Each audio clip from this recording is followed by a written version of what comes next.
Bismillahirrahmanirrahim. Assalamualaikum warahmatullahi wabarakatuh. Alhamdulillahirabbil alamin.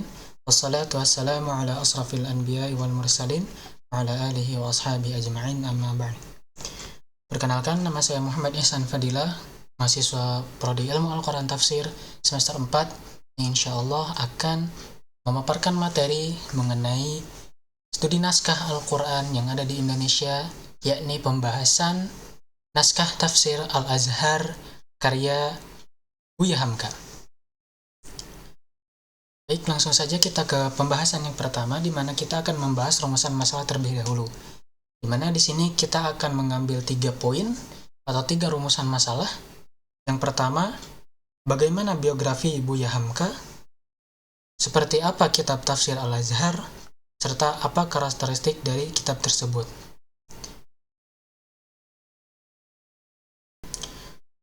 Oke, lanjut. Di sini kita akan membahas tentang 3 poin tadi, yaitu bagaimana biografi Buya Hamka, seperti apa kitab tafsir Al-Azhar, serta apa karakteristik dari kitab tersebut. Baik, kita langsung saja ke materi pertama, yaitu mengenai tentang biografi dari Buya Hamkanya itu sendiri, sang mufassir kitab Al-Azhar ini. Kita akan membahas tentang kelahiran sang Abuya, di mana Buya Hamka memiliki nama lengkap asli yakni Haji Abdul Malik Karim Amrullah, di mana ia adalah salah satu tokoh penting dalam sejarah Islam di Indonesia yang lahir pada 17 Februari 1908 di Maninjau, Sumatera Barat. Nah, peran sang Abuya sendiri, di mana beliau adalah seorang ulama dan juga sastrawan Indonesia, di mana ia berkiprah sebagai wartawan, sebagai penulis, dan sebagai pengajar. Bahkan, beliau pun sempat masuk ke ranah perpolitikan di Indonesia, seperti bergabung salah satu partai Islam, yaitu Partai Masyumi, serta sempat menjabat menjadi Ketua Majelis Ulama Indonesia yang pertama, dan juga aktif sebagai seorang anggota Muhammadiyah hingga akhir hayatnya. Kemudian kita lanjut ke latar pendidikan dari Buya Hamka itu sendiri, di mana pendidikan Buya Hamka dimulai dari lingkungan keluarganya, khususnya melalui bimbingan sang ayah, di mana Buya Hamka mempelajari bersama ayahnya itu ilmu-ilmu agama seperti ilmu Al-Quran, ilmu fikih, dan juga termasuk ilmu dari bahasa Arab itu sendiri.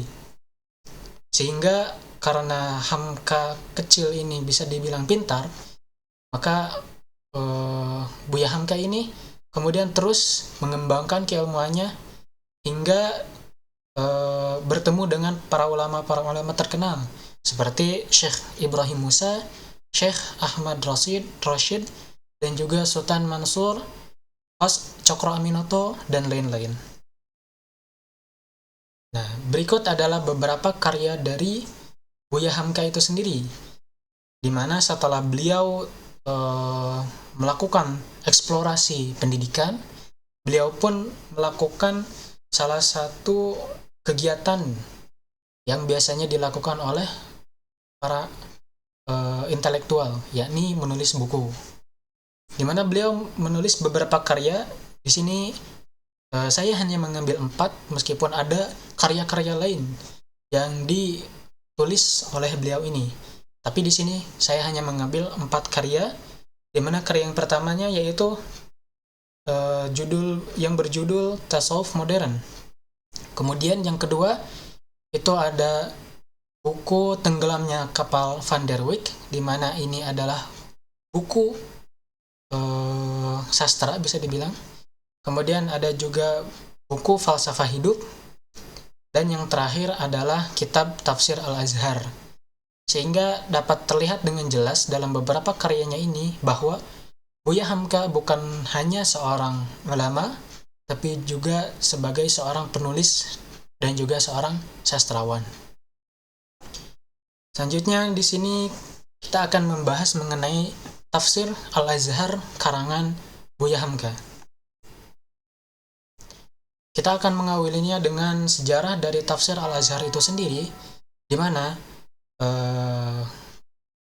Tafsir Al-Azhar itu dimulai pada sebuah kajian-kajian yang dilakukan di sebuah masjid, di mana dimulai dari kuliah subuh pada tahun 1958, bermula dari rutinitas ceramah pagi Buya Hamka di Masjid Al-Azhar, Jakarta, tepatnya di Kebayoran. Nah, tafsir Al-Azhar ini dimulai oleh Buya Hamka ini pada kajian-kajian subuh di masjid tersebut. Maka kenapa nama tafsir ini pun menggunakan nama Al-Azhar? Ini bisa dibilang mengikuti ke masjid yang beliau tekuni kajian subuhnya itu, atau selalu melakukan ceramah subuhnya itu, yakni di Masjid Al-Azhar Kebayoran, Jakarta. Nah, mungkin kurang kelihatan ya di sini. Nah, selanjutnya adalah berlanjut ke majalah ceramah pada tahun 1959 atau 1 tahun setelahnya, di mana materi ceramah tersebut kemudian dikumpulkan, disempurnakan, dan mulai diterbitkan secara berseri di majalah Panji Masyarakat.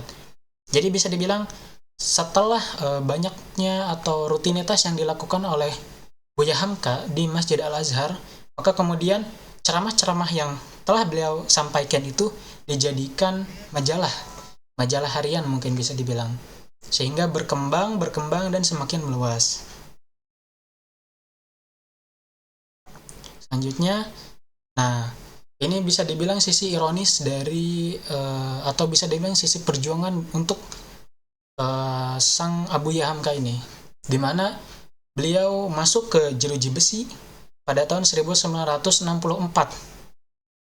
Ini bisa dibilang menjadi salah satu ironi juga, atau mungkin bahasanya tuh dark side dari pemerintahan Indonesia pada saat itu, di mana Buya Hamka ini dipenjara oleh pemerintahan pada saat itu, yang disebabkan oleh memanasnya iklim politik era demokrasi terpimpin, di mana Buya Hamka ditangkap oleh rezim Orde Lama atas tuduhan palsu merencanakan makar, yakni melanggar UU anti subversif yang tidak pernah terbukti di pengadilan. Padahal Buya Hamka sendiri itu tidak pernah terbukti atau tidak pernah terbukti bersalah pada kasus ini. Namun beliau tetap terkena tangkap oleh pemerintahan pada saat itu. Nah, namun bisa dibilang menjadi titik balik dari kitab Al-Azhar ini, karena meskipun beliau dipenjara, namun beliau tetap dapat menulis kitab tafsir tersebut bahkan hingga selesai 30 juz, di mana pada tahun 1971 kitab Al-Azhar rampung 30 juz. Hal ini pun memang dapat selesai atau dapat terlaksana berkat dukungan dari keluarga serta murid-murid beliau. Maka alhamdulillahnya kitab ini dapat rampung 30 juz penuh. Nah, setelah kita membahas tentang sejarah dari tafsir Al-Azhar ini, mari kita sedikit ganti pembahasan, yakni mengenai sistematika dari tafsir Al-Azharnya itu sendiri. Nah, sistematika tafsir Al-Azhar, di mana di sini saya mengambil 4 poin. Yang pertama yakni enggak kelihatan. Yang pertama yakni ditulis dengan bahasa Indonesia dan Melayu. Kemudian yang kedua ada pendahuluan dan penutup tiap surat yang berisi nasihat dan ibrah. Yang ketiga mengkaitkan dengan sejarah dan kondisi sosial atau kontekstual antar ayat dengan kondisi saat ini, bisa dibilang dalam tanda kutip saat ini atau pada saat pada masanya Buya Hamka pada saat itu gitu. Cuman bisa dibilang kontekstualnya dengan kondisi sosial saat ini. Kemudian yang keempat ada pembagian tema dalam tiap surat. Nah, nanti kita akan membahas apakah sistematika ini memang ada dalam tafsirnya Al-Azhar secara langsung gitu. Selanjutnya adalah metode dan corak dari tafsir Al-Azhar itu sendiri, di mana selain setelah kita membahas tentang adanya sistematika dari tafsir Al-Azhar sendiri, kita akan berlanjut ke pembahasan metode dan corak dari Tafsir Al-Azhar karya Buya Hamka ini, di mana saya mengambil 4 pembahasan terkait tentang corak dan juga metode yang digunakan dalam tafsir Al-Azhar ini. Di mana yang pertama, tafsir Al-Azhar ini menggunakan metode sumber gabungan dari bil ma'thur, yaitu menggunakan riwayat, dan juga bil ra'i, menggunakan rasio akal. Kemudian yang kedua menggunakan metode tahlili atau analisis. Serta yang ketiga berurutan sesuai mushaf, sehingga dapat dilihat dari PPT ini bahwa pada juz 1, juz 2, juz 3, juz 4, juz 5, juz 6, di mana juz 1-nya bisa berisi juz 1 sampai 3, misal juz 2-nya juz 4 sampai 6, dan seterusnya, di mana di sini ada 9 jilid yang sesuai dengan urutan. Serta yang keempat itu bercorak adabi ijtimai atau bercorak bisa dibilang sederhananya bercorak sastra dan juga membumi atau kontekstual pada zaman, sesuai dengan zamannya. Jadi bisa dibilang tafsir ini memiliki corak yang berbau sastra dan juga sesuai dengan atau kontekstual dengan zaman ini. Nah, ini adalah bentuk visual kitab tafsir dari tafsir Al-Azhar ini, dimana setelah saya sampaikan sebelumnya bahwa kitab tafsir ini memiliki pendahuluannya terlebih dahulu. Di sini saya mengambil contoh Quran surat Al-Ma'arij, dimana di sini ada awalan atau pendahuluan terlebih dahulu di sebelum membahas suratnya. Di sini mungkin saya akan bacakan sedikit pendahuluannya.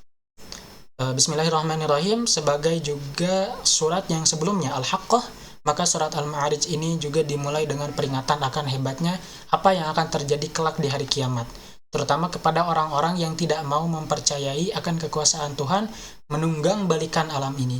Karena sebelumnya surat Al-Haqqah yang pembahasannya itu mengenai hari akhir, maka Buya Hamka sendiri melanjutkan pembahasan yang dari Al-Haqqah tersebut kepada surat Al-Ma'arij karena memiliki beberapa ayat yang membahas tentang tema yang sama, yakni tentang hari akhir. Nah, setelah pendahuluan tersebut, maka barulah masuk ke pembahasan suratnya. Nah, ini ada surat Al-Ma'arij yang artinya tangga-tangga tempat naik, di mana surat ke-70 44 ayat diturunkan di Mekkah. Barulah masuk ke pembahasan suratnya. Itu terkait tentang pendahuluan dari tafsir Al-Azhar ini. Selanjutnya adalah visual kitab tafsir, di mana setelah saya sampaikan sebelumnya bahwa kitab tafsir ini tuh menggunakan 2 sumber, di mana sumbernya menggunakan sumber bil ra'i atau akal rasio, dan juga bil ma'thur atau pendapat riwayat-riwayat baik itu Al-Qur'an, hadis, dan lain-lain. Di mana di sini ada contohnya mengenai potongan tafsir dari Al-Ma'arij ayat 1 sampai 7 tadi, yakni di mana di atas ini di paragraf pertama ini adalah tafsir bil ma'thur, di mana saya bacakan sedikit. Seorang penanya telah menanyakan tentang hal azab yang akan terjadi itu, ayat 1. Menurut riwayat dari Ibnu Abbas yang dirawikan oleh An-Nasa'i, bahwa seorang pemuka musyrikin Quraisy di saat hebatnya tantangan mereka kepada Nabi Muhammad di Makkah itu, yang bernama An-Nadhir bin Harith bin Kaldah, dan lain-lain dan seterusnya. Dimana bisa dibilang di paragraf yang pertamanya ini membuktikan bahwa tafsir Al-Azhar itu ada sumber yang menggunakan bil ma'thur atau bil riwayah. Kemudian di paragraf yang kedua serta yang ketiga ini menggunakan bil ra'i atau pemikiran sang Abuya ini, dimana saya bacakan sedikit terhadap orang-orang yang kafir, pangkal ayat 2, yaitu yang menolak, yang tidak mau percaya, yang hanya bersikap cemuh dan menerima dengan dingin, yang tidak seorang pun dapat menolaknya. Jadi bisa dibilang bahwa ini adalah pendapat dari pemikirannya sang Abuya Hamka ini sendiri. Dan yang saya sebagaimana telah saya sampaikan sebelumnya, bahwa adanya kontekstualisasi pada zaman saat ini atau saat Abuya Hamka ini berada gitu di zaman tersebut, yakni pada zaman penjajahan. Di mana di sini terdapat pembahasan yang akan saya bacakan terlebih dahulu, atau seperti kejatuhan kekuasaan kaum komunis pada permulaan Oktober 1965 sampai pertengahan 1966. Segala kekuatan pertahanan yang telah disangka kokoh oleh Kepala Negara Republik Indonesia pada waktu itu runtuh satu, runtuh dua, sampai runtuh sama sekali, terutama hanya oleh penyerbuan dan seterusnya.